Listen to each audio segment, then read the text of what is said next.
Oi, what are you doing in there? I'm cutting bushes. They're taking all my view away. You can't see the sunset. So I'm trying to take the high. How low do you think the sun comes down? Don't come down that low. It does. Right. Yeah.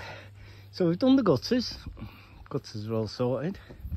We've cut down some bushes around this side of the garden. Still got to move some of the leaves that we've cut down, but we've sort of straightened these. I have straightened these bushes out. Caroline's had to go at weaving a bush, and I don't think they're meant to be weaved, so we'll see how that goes.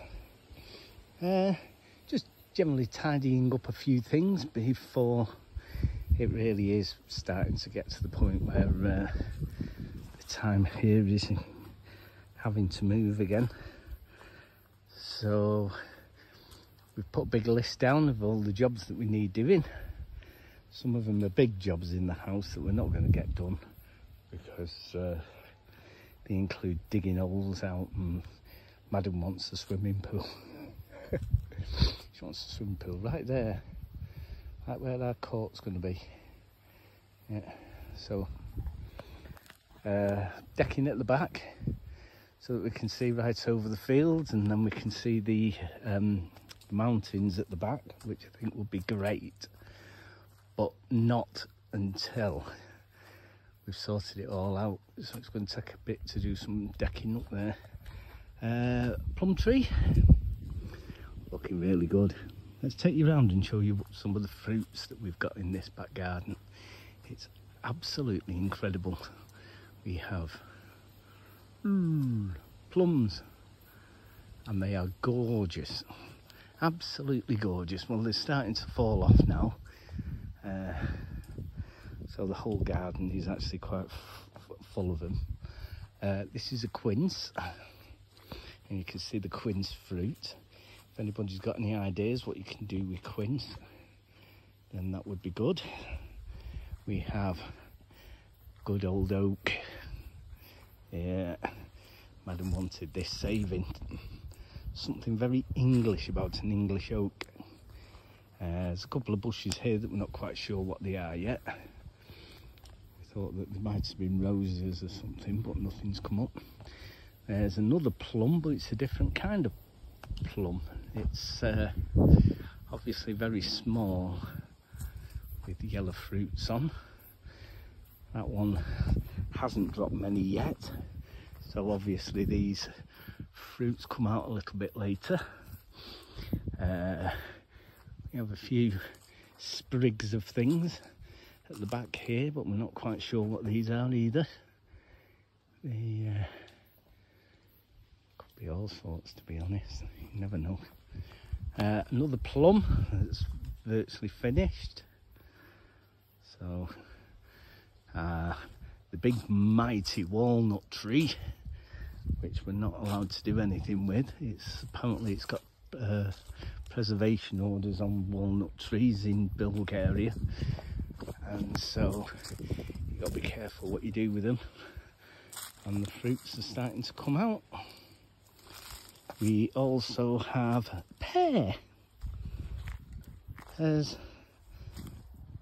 We have pears on the pear tree, but to be honest, they are small. Don't know what you could do with them. Not quite there yet. And then, as we come down, we have what we thought was another couple of roses. Weren't quite sure. Honestly, as gardeners, we don't really know what we're doing. To be honest, that's us all over. Like the idiots abroad, no idea. We did have another pear tree. This one again, it's got pears, but they're not coming up to much yet.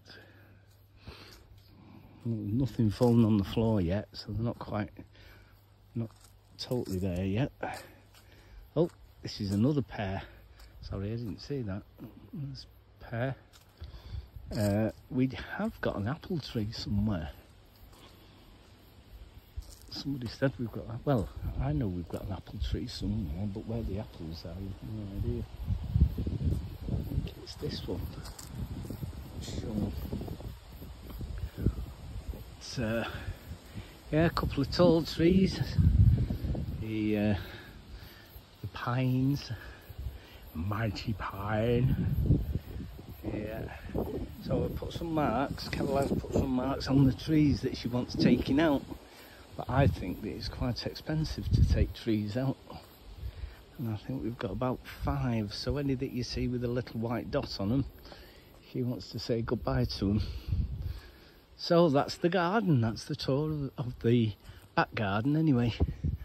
And keep looking for this apple tree. It's got to be around here somewhere. Yeah, definitely got an apple tree somewhere. Oh, you finished from your labours. She's having a nice drink of it. Oh yeah, let's get our frog. Yes, we found a friend. Fredo frog. Are we ready? Oh, there he is. He's got like sticky bobs on his toes. Don't. Well, oh. Go on. No. Oh. He's lovely. I know, I can see. Look at his face. Kind of, oh, trying to zoom in and it's zooming out. That's the heat of the camera, I'm afraid. There he is. Ooh. He likes to sleep under this cushion. Yeah. Be waiting for us to take the top off the hot tub and then he can jump in there. Frazzle him alive. Hi, we're Caroline and Ian, a British couple who have been travelling Europe for the past 4 years. We left the UK after giving up work, selling our house and giving away our possessions. So come and join us and see how van life and Christian faith work together on a wing and a prayer.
Good morning.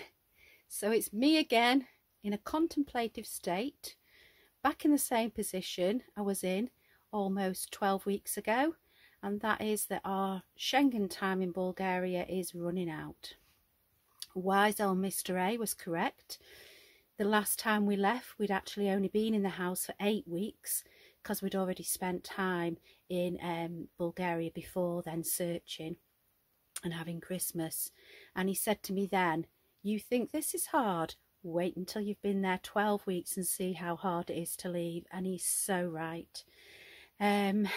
So we are packing down the house, making sure it's secure, and we've got things in place to make sure it's secure. We've got people watching the house. We have key holders that will check that there's no water damage from pipes or anything like that. So house is well catered for. So now it's time to turn our attention to the van. Now, we had considered selling Frankie and downsizing, but I don't think Mr. A wants to let it go, I'll be honest. Yeah, he just wasn't entertaining it at all. His thought was that we're going out for winter. This is double skin, so it's ideal for winter. Also, it's such a nice space that if family come out, it would be no hardship them staying in the bus as well. So Frankie is coming back to the UK with us, and yeah, take it from there. So we've lived in Frankie for 3 years, minus the bits of time that we've been in the house. So I've decided it's time to give it a spruce up. So I'm going to give Frankie a facelift, change colour scheme, big clean out, steam clean the carpets, possibly try and make new cushion covers, but perhaps not. I might just put throws on. So yeah, I'll show you from start to finish how I get on. It might be a bigger job than I thought. So all I've done is cleared the bathroom, and I've accumulated all of this junk that needs sifting through, cleaning and tidying. But already it's nice, the air's getting to it. Big job broke out. So for those of you who haven't seen, this is the good and faithful Frankie, who's served us well. Gone through over 20 countries and thousands of miles, hundreds of nights sleep in the bed, many dinners cooked, and so it's time now to start tidying up. So I'm going to start with the bathroom, and these are the countries we've been through. And as you can see, we've started collecting loads and loads of clutter. So I'm going to start in the bathroom, clean everything out, steam clean the carpets, and then move to this area, which is just full of clutter and junk. So this is where we keep all our clothes and everything. This is the colour I'm going for. So kind of mustard, oranges and blues. This needs a super good clean out.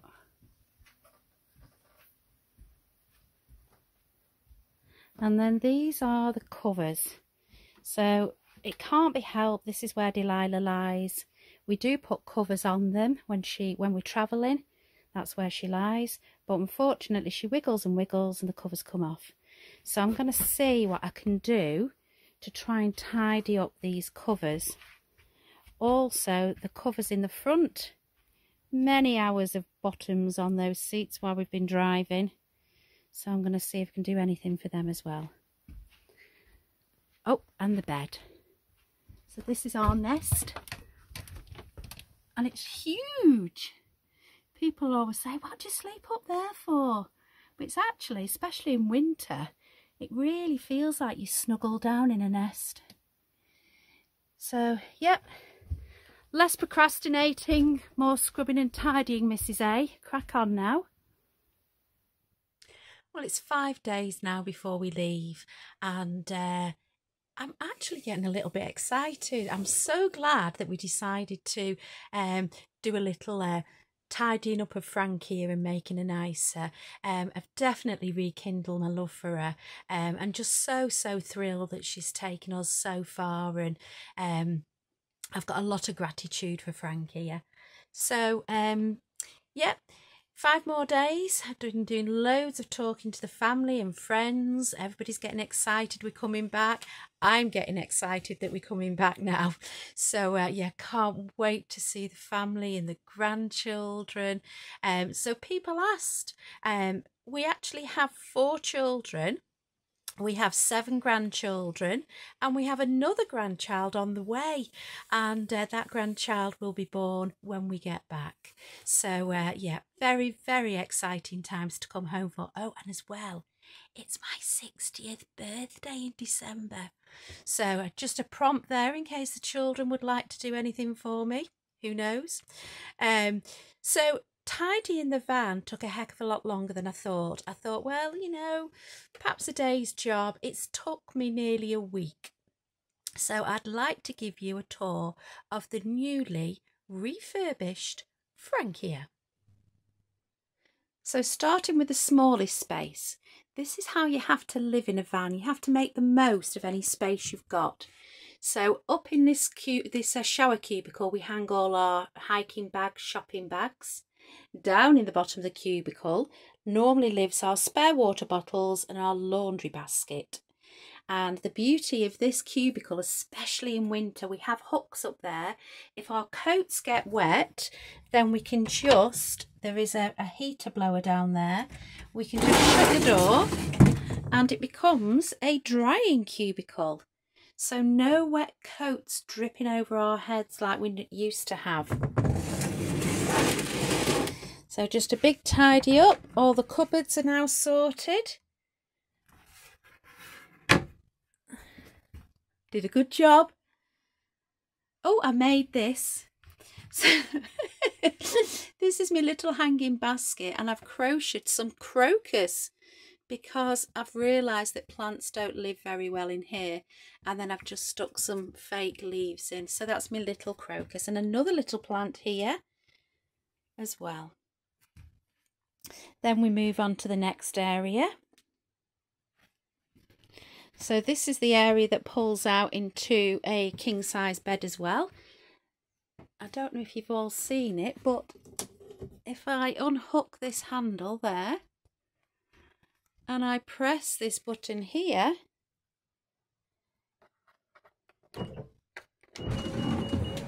this is what happens. And I press this button, this is what happens. So if you can see there, Frankie's side starts to come out, and suddenly we have an awful lot more floor space. So that obviously has to come out if we put the bed up. Then we have a blind here that goes right across all of it, and that then makes it into a separate sleeping area if we have guests. But I love this. So we tend to do this every night now. It gives Delilah more space to sleep for one thing, but it just makes it feel more airy.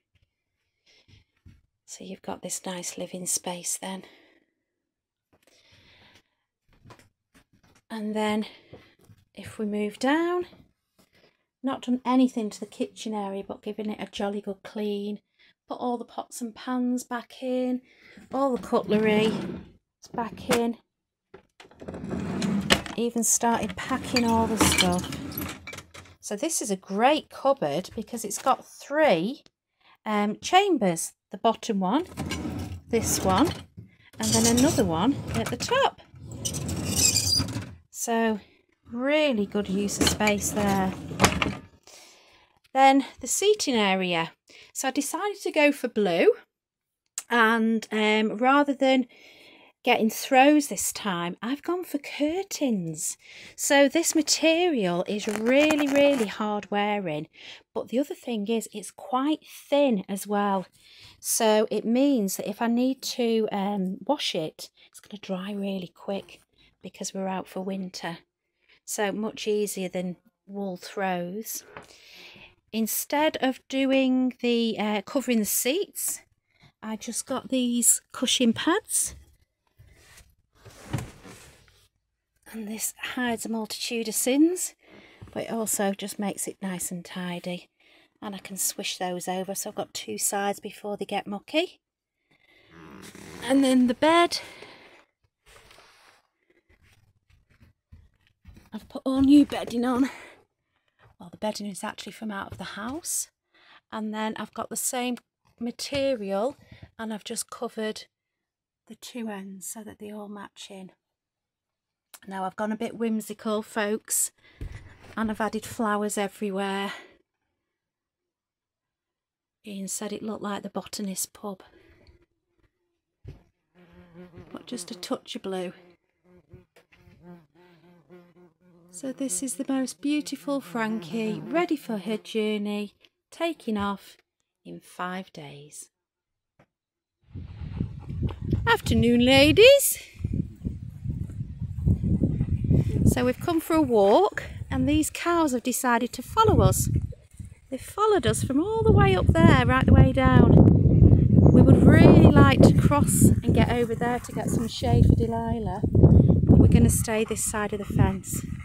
But so beautiful, aren't they? Look at that one with the horns.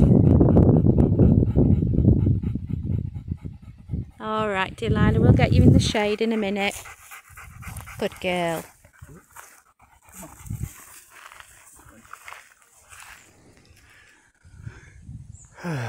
She's at it again. Might just disappear in a minute. Just seen a massive big heron down there as well. She's staying away from fishermen.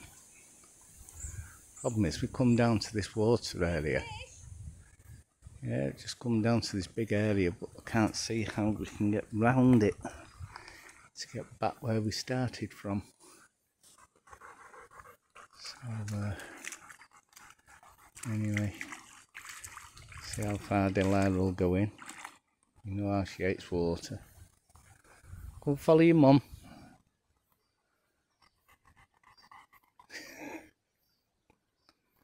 Who knows what's going on out there.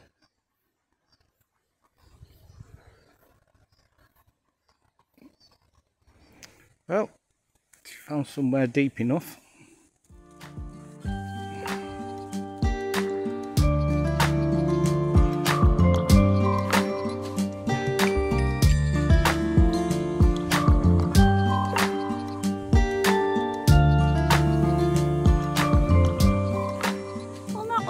Walks have a happy ending. I've just stood on a massive twig that's gone straight through me Crocs and into me foot, and poor Delilah got electrocuted on an electric fence. I mean, I got it twice as well, so it was just like a zap. Yeah, she didn't half go whoop. So this is where we are, down by the river. Sunday afternoon, trying to chill with a sore foot and a dog that's been electrocuted. Down by the riverside, down by the riverside, I'm gonna lay down my Crocs and chill.